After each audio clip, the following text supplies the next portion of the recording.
The sun hung low over the South African savanna, painting the sky in hues of blood and gold. A gentle breeze carried the scent of acacia and dust, a deceptive calm over the sprawling grounds of WildHeart Safari Park.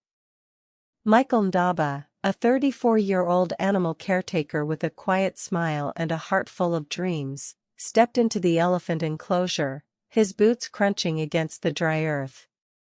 He'd done this 1,000 times, fed, cleaned, and whispered to the gentle giants he loved like family.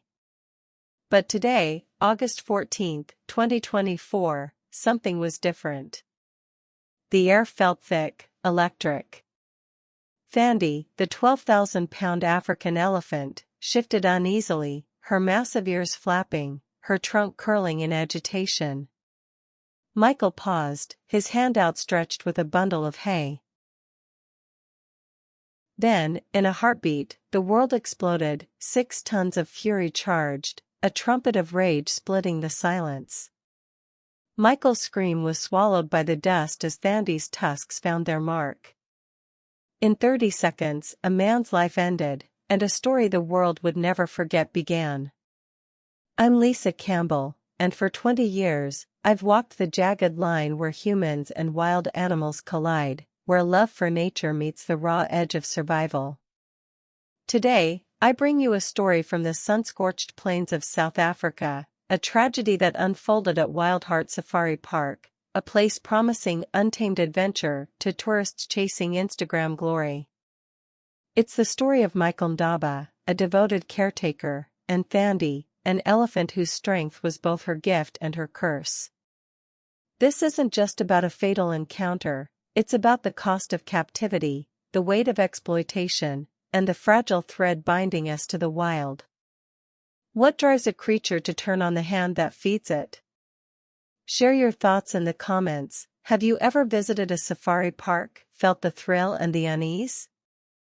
Let's dive into this heart-wrenching tale.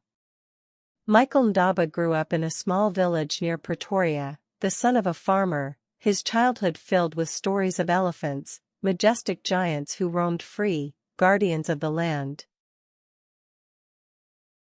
At 25, he landed his dream job at WildHeart Safari Park, a sprawling 500-acre attraction in Limpopo Province, South Africa, drawing thousands of tourists yearly with promises of authentic wildlife encounters. Michael's days began at dawn, hauling hay, scrubbing water troughs, and tending to the park's 6 elephants, each with a name, a history, and a personality. He'd talk to them, his soft baritone a comfort, especially to Thandi, a 28-year-old female rescued from a culling operation in Zimbabwe a decade ago. Thandi was a star, the park's centerpiece. At 12 feet tall, with deep-set eyes and a scarred trunk from her early years, she'd perform for crowds, lifting logs, bowing, even dancing to a drumbeat for the Elephant Extravaganza show. Tourists adored her, tossing apples, snapping selfies. But behind the spectacle, Michael saw signs others missed, the way Thandi's ears pinned back at loud cheers, the restless sway when chained at night, the low rumbles that vibrated through his bones. She's tired, Lisa, he'd told a coworker, Sifo Mthembu, weeks before. We asked too much of her. WildHeart was a machine, $50 tickets, $200 VIP tours, a gift shop stuffed with elephant plushies. The park's owner, Johan Kruger, a brash entrepreneur, pushed for more shows, tighter schedules. People want drama, not documentaries, he'd bark. Safety protocols lagged, fences sagged, training was rushed, and caretakers, paid a meager 12,000 rand a month, worked 12-hour shifts. Michael, though, stayed for the animals, his wife, Naledi, and their 2-year-old daughter, Amelie, his anchors. He dreamed of a sanctuary, a place where elephants could just be. But dreams don't pay bills. August 2024 brought a brutal heatwave to Limpopo, the ground cracking, the air shimmering at 104 degrees Fahrenheit. Thandi grew agitated, pacing her enclosure, trumpeting at night. Vets noted a sore foot, likely from the concrete stage, but Kruger dismissed it. "She's fine, keep her moving." Michael worried, documenting her stress in a tattered notebook. August 10th, Vandy refused food. August 12th, charged the fence twice. He begged for a day off for her, a chance to rest in the shade with mud and water. "We can't cancel the show, Mike," his supervisor snapped. Tourists paid for this. The morning of August 14th dawned heavy.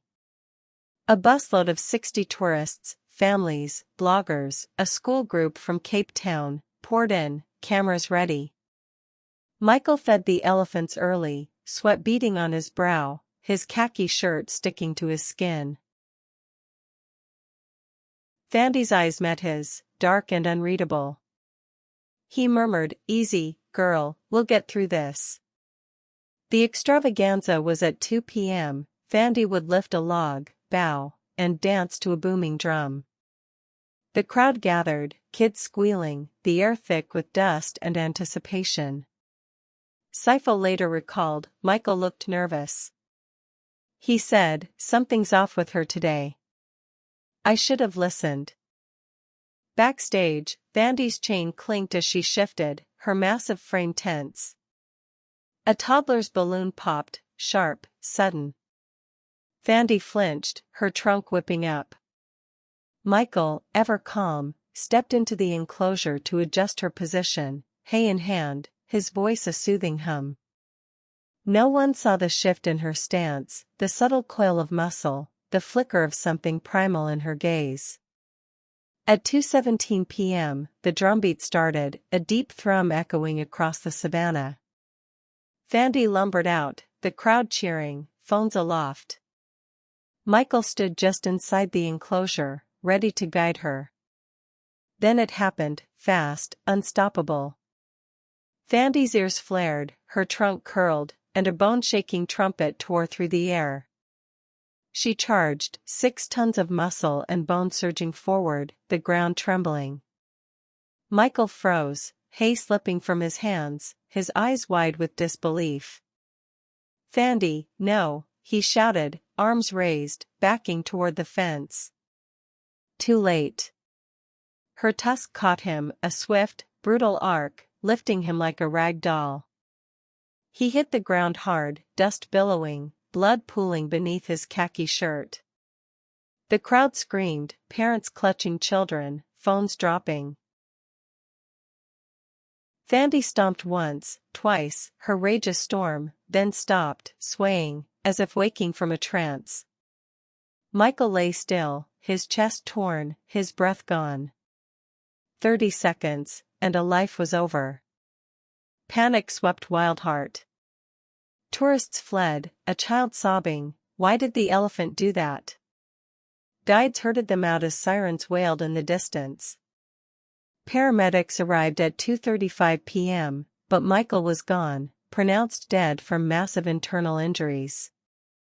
Vandy was coaxed back, chained, her rumbles haunting the silence. Naladine Daba collapsed at the hospital, clutching Amelie, whispering, "He loved her." How could this happen? The media erupted. "Elephant Rampage kills caretaker at Safari Park," blared the Citizen. "Tragedy in the wild, was WildHeart negligent?" asked Mail and Guardian. Social media exploded, #Vandy the Killer trended, some calling for her euthanasia, others decrying the park. "This is what happens when we cage wild things for likes," tweeted at WildSoulSA, racking up 87,000 retweets. Authorities launched an investigation. The South African Department of Environmental Affairs cited WildHeart for inadequate safety measures and overworking animals. Dr. Lindai Botha, a wildlife behaviorist, told ENCA, "Elephants are not circus clowns. Stress, confinement, and pain can trigger aggression. This was predictable." Johann Kruger deflected, "We followed protocols. Michael knew the risks." It's a tragedy, but elephants are wild. Animal rights groups protested, waving signs, "Free Thandi, End Exploitation." A petition to close WildHeart hit 200,000 signatures in days. Naledi, voice-breaking, told SABC News, Michael gave everything to those animals. They failed him. The park closed temporarily, its future uncertain. This tragedy lays bare a brutal truth: the entertainment industry's hunger for spectacle exploits the wild at a deadly cost. Elephants like Thandi, ripped from freedom, endure concrete floors, chains, and endless performances for our amusement. WildHeart's model, crammed schedules, tight budgets, and lax oversight, mirrors a global pattern. The IUCN reports 40,000 elephants remain in Africa, their numbers dwindling, yet we cage them for profit, ignoring their intelligence, their social bonds, their need for miles of open land. We cheer their dances, blind to the stress, the foot sores, the quiet suffering. Michael's death isn't just a loss, it's a mirror, reflecting our arrogance. We demand nature bend to us, but at what price? The safari park industry, worth billions, thrives on our thrill-seeking, yet fails to protect workers, animals, or guests. When we reduce a 12,000-pound being to a prop, we invite chaos. What does this say about us, our need to control, to commodify the untamed? Have we forgotten that wild means wild? I've covered hundreds of these stories: tigers, orcas, bears, but Michael and Thandi haunt me. I see Michael's smile in photos, his love for Thandi in every note he scribbled, and I ache for Naledi and Amelie, left to rebuild without him. I see Thandi, too, chained, confused, a creature born for vast plains, not a stage. As a journalist, I'm trained to dig, to question, but as a woman, a human, I'm shaken. I've stood in enclosures, felt the weight of an elephant's gaze, and wondered, are we the intruders? This story cuts deep, exposing not just a failed system, but our own flawed hearts. Why do we demand these animals perform for us? What could have saved Michael? Better training, less greed, more respect for the wild. I'm left wrestling with grief and a nagging truth: we can't tame nature without breaking something, maybe ourselves. What do you think could have prevented this tragedy? Share below, I need to hear your voice. Michael Ndaba's blood stained the savannah, a scarlet testament to a bond broken by our own making. Thandi still stands, her trunk swaying, her future uncertain. Will she be freed, or condemned?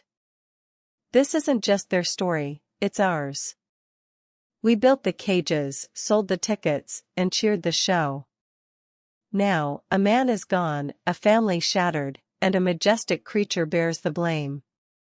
As the sun sets over WildHeart, I hear a faint rumble, Thandi's voice, a reminder: the wild will not be tamed without a fight. Let's honor Michael by asking the hard questions, by demanding better, for the animals, for the workers, for the world we share. If this moved you, hit that like button, subscribe, and tell me in the comments, how do we fix this? Because if we don't, the dust will settle on more tragedies, and the echoes of this one will linger forever.